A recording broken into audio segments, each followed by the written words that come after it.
Evening Chat with Brian Oseguera. Oh, hey, don't mind me. Hola, mis amigos. I really hope you're doing well. And if you're not, well, just take it one day at a time. That's all we can do at this point. I figured with things getting haywire all over campus with midterms and the holidays, that I'd sit down with you guys and talk about some of my personal favorite movies or give simple recommendations. The saying goes that when things get tough, sitting down and watching a movie will go so far. Okay, maybe I made that up on the spot, but my point still stands. You know, I'm starting to remember this class I took where all we did, literally all we did, was watch Alfred Hitchcock movies. You can rightfully assume we watched his most popular films like Psycho, Vertigo, and Rear Window. However, my professor took to showing us some of his most least talked about films, in my opinion, like Notorious and Strangers on a Train. But there is one film we watched, one that stands out from the whole bunch, The Wrong Man from 1956. In many ways, it's the most inverse of the director's usual style of storytelling. Instead of being complete fiction, it's based on a true story. Instead of portraying grand and colorful events and characters, The Wrong Man portrays its characters and world with a certain restraint and authenticity. And instead of filming on a studio set, Hitchcock utilizes real-world locations and buildings. But what's it all about? According to IMDb, in 1953, an innocent man named Christopher Emmanuel Manny Balestro is arrested after being mistaken for an armed robber. Yeah, it's one of those movies. The motif of the wrong man is pretty common amongst many of Hitchcock's films, like The 39 Steps, The Man Who Knew Too Much, and North by Northwest. In this class, I remember we had to read this thick tome. Like, you think this is a long book? No, the book I read was called Alfred Hitchcock, A Life in Darkness. I didn't read the whole thing, admittedly, because literally it was a tome, about 800 pages, and the font was super freaking tiny.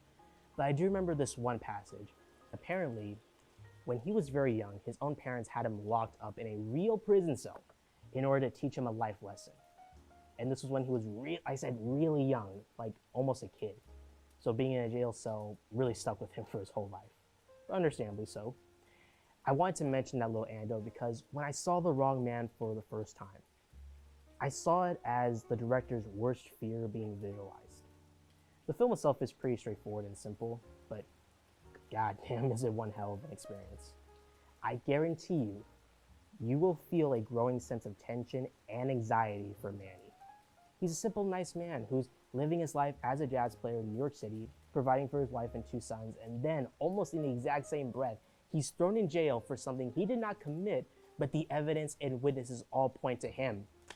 And you're just having to sit there and just watch as this man's life turn upside down in the worst ways possible. Despite me saying that the film is simple, that's in no way a bad thing. It's Hitchcock at the helm, and there is a reason he's considered one of the great directors. But it's not all Hitchcock.